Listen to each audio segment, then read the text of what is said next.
दोस्तों आज इस वीडियो के अंदर हम जो है एनालिसिस करने वाले हैं एचडीएफसी बैंक के ऊपर कि एचडीएफसी के अंदर ऐसी क्या बात हुई कि एचडीएफसी बिल्कुल धनाशायी हो गया और आज के दिन भी वो गिरावट दर्ज करा रहा है। तो ये सारे टॉपिक्स पर हम डिस्कस करने वाले हैं। सबसे पहले एक चीज़ समझ लीजिए कि ओवर ओनरशिप नाम की भी कोई चीज़ होती है। अगर आप जो है आपने देखा होगा डाटा, आप जाकर देखिए कि 2023 मार्च से दिसंबर 2023 के बीच में एफआईज ने अपनी होल्डिंग को 32% से 52% तक का इंक्रीज़ कर लिया था और लगभग 1700 का लेवल एचडीएफसी ब्रेक ही कर चुका था और अपना लाइफ टाइम हाई ब्रेक करने वाला था। उसके बाद से उसके अंदर बिकवाली चालू हुई और वो नीचे की तरफ आने लगा। तो क्या ऐसी चीज़ें हो सकती हैं? क्या एचडीएफसी के अंदर कोई फंडामेंटली प्रॉब्लम है? मेरा आंसर है बिल्कुल नो। एचडीएफसी का फंडामेंटल बहुत बढ़िया है, बहुत अच्छा है। एक चीज़ समझ लीजिए आप, अगर कोई भी कंपनी बहुत ज़्यादा जो है बड़ी हो जाती है तो उसका बहुत तेज़ी के साथ ग्रो करना काफ़ी मुश्किल हो जाता है और यही प्रेडिक्शन एफआईज को समझ में आ गया क्योंकि उन्होंने अपनी होल्डिंग्स को धीरे धीरे बढ़ाकर 52% तक कर लिया था। अभी हम चार्ट पे भी चलेंगे और डेवर्स वगैरह देखेंगे, उसके लिए आप बेफिक्र रहिए। वीडियो लास्ट तक देखिए, काफ़ी बोरिंग बट काफ़ी इन्फॉर्मेटिव वीडियो होने वाला है। जिसको लगेगा ये वीडियो स्लो है तो 1.25x पे आप स्पीड बढ़ाकर देख सकते हैं क्योंकि इसमें मैं बहुत इन्फॉर्मेशन देने वाला हूँ। वजह यह है कि काफ़ी पैनिक है तो मैंने सोचा सारी चीज़ों को डिस्कस किया जाए बायस होके नहीं, बल्कि अनबायस होके आप लोगों को तथ्य रखा जाए आपके सामने।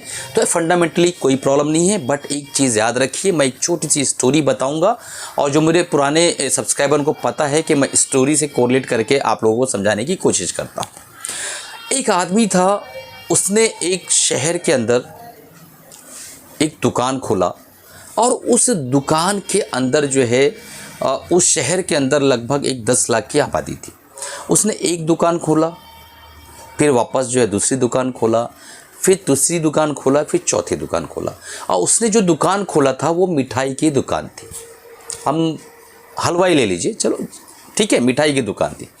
अब मिठाई की दुकान खोलने के बाद वो इतनी ब्रांचेस बढ़ाता चला गया कि पूरी मार्केट के अंदर जब भी कोई इंसान मिठाई लेने जाता था तो उस एबीसी कंपनी के मिठाई ही लेकर आता था। यानी 80% से ज़्यादा लोगों के पास जब भी ऑप्शन बचता तो उसी मिठाई की दुकान पर वो जाते और लेकर आते। अब आबादी जो ग्रो कर रही थी 10 लाख से हर साल 10,000 लोग एक्स्ट्रा हो जा रहे थे क्योंकि उस शहर में जितनी भी पॉपुलेशन बढ़ रही थी स्लोली बढ़ रही थी, ठीक है। तो अब जो है उस मिठाई की दुकान वाले के पास ये सवाल आकर खड़ा हो गया कि भाई मैं जो है 80% मार्केट को एक्वायर कर चुका हूँ, मेरा प्रॉफिट जो है वो ग्रोथ जो है मेरी स्टैग्नेंट हो गई है। अब मैं ग्रो करूं तो कैसे करूं, क्योंकि मेरे पास सामने पॉपुलेशन तो 20% ही बची हुई है।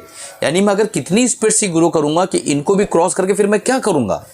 तो अब ये सवाल कोरिलेट करिए एचडीएफसी के सामने।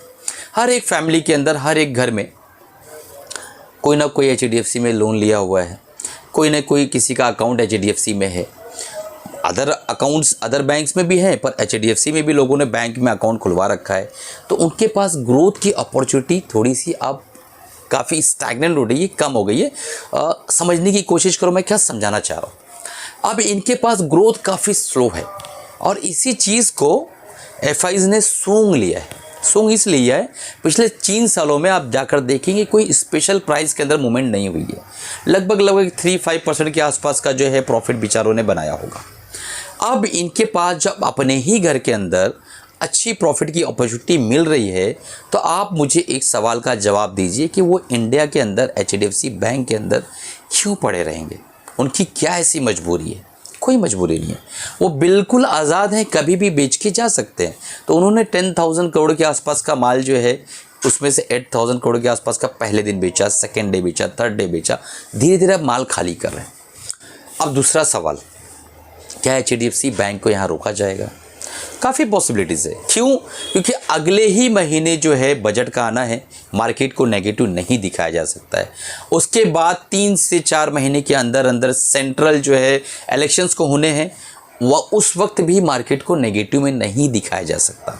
और आपको ये जानना ही पड़ेगा कि निफ्टी के अंदर 10 से 15% की भागीदारी HDFC की है और निफ्टी बैंक के अंदर 25 से 30% की हिस्सेदारी HDFC बैंक की है।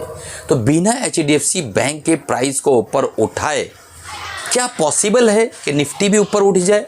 ये सवाल का जवाब आप मुझे देंगे कमेंट बॉक्स में।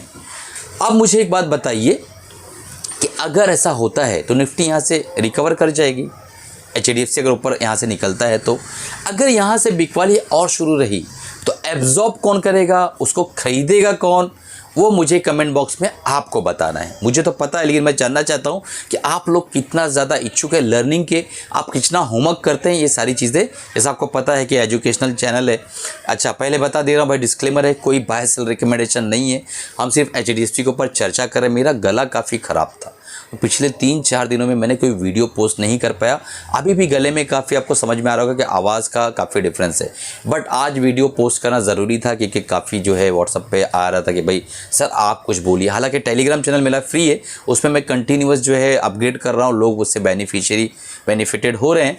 आप भी उसको ज्वाइन कर लीजिएगा। और अगर आपको प्रॉपरली MSM बुलेटिन को ज्वाइन करना सीखना है कि सर किस तरीके से फ़ंड लगाते हैं, किस तरीके से जो है ट्रेड करते हैं, एलोकेशन कैसे करते हैं, रिड्यूस क्यों करते हैं, किसी स्क्रिप्ट के अंदर अपने फंड को बढ़ाते कब है, क्या वजह है, ये सारी चीज़ें अगर आपको सीखना है तो नीचे डिस्क्रिप्शन में लिंक है MSM बुलेटिन, उस प्रोग्राम को ज्वाइन कर लीजिए। 4000 का प्रोग्राम है, 50% डिस्काउंट में मात्र 2000 रुपीज़ में आप 2 महीने के लिए मेरे साथ जुड़ सकते हैं, तो उसको ज़रूर देखिएगा। तो चलिए अब चलते हैं, आगे बढ़ते हैं। तो दोस्तों देखिए, आप एक चार्ट आपके सामने यहाँ पर आ रहा है और निफ्टी के इस चार्ट के अंदर क्लियर कट दिख रहा है कि इसकी पिटाई काफ़ी कुछ हो रही है, बड़े वॉल्यूम के साथ यहाँ पे एग्जिट मारा जा रहा है। तो पहला स्तर, अगर निफ्टी के अंदर HDFC के अंदर अगर गिरावट कंटिन्यू रहती है तो गिरावट कहाँ तक जाएगी? मेरा अपना पॉइंट ऑफ व्यू है, गलत भी हो सकता हूँ, 1280। उसके बाद भी अगर गिरता है तो कहाँ तक जाएगा? 1100 तक, 1180 तक।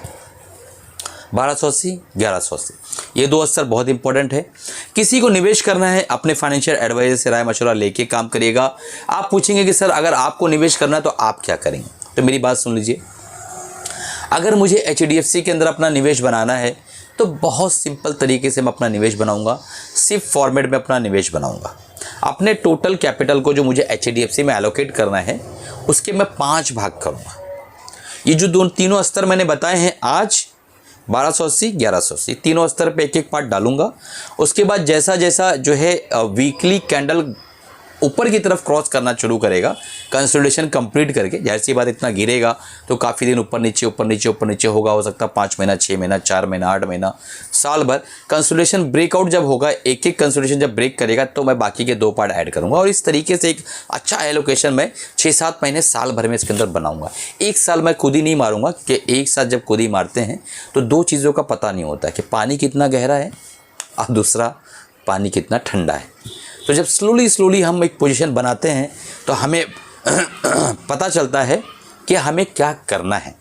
दोस्तों ये वीडियो कैसा लग रहा है, इन्फॉर्मेटिव लग रहा है, सब्सक्राइब करके रख लीजिए, क्योंकि हमारे 1 मिनट के जो वीडियोज़ हैं, शॉर्ट्स वीडियो, उसके अंदर काफ़ी कुछ आपको मैं सिखाने वाला हूं। और अभी ज़्यादातर वीडियो में शॉर्ट्स बना रहा हूं, तो आप उस पर रुचि रखिए, उसको सीखिए, देखिए, बहुत इन्फॉर्मेशन मिलने वाली है। चलिए दोस्तों, कमाते रहे, खुश रहे। चैनल को सब्सक्राइब नहीं किया, सब्सक्राइब करके रख लीजिए। कमेंट करना मत भूलिएगा कि इस वीडियो के अंदर आपको क्या कुछ सीखने मिला और वो स्टोरी आपको कैसी लगी। जो है होल्डिंग वाली वो स्टोरी आप जो है मुझे बताइए कैसी लगी नीचे कमेंट बॉक्स में। चलिए मिलते हैं अगले प्रोग्राम में, अगले वीडियो के साथ। तब तक के कमाते रहे, खुश रहिए। अभी लास्ट में डिस्क्लेमर देना चाहता हूँ, जितनी भी डिस्कशन हुए इस वीडियो के अंदर मेरी तरफ से कोई बाय सेल रिकमेंडेशन नहीं है। अगर आपको बाय सेल करना है, अपने फाइनेंशियल एडवाइजर मशवरा लेने के बाद ही बाय सेल करिएगा।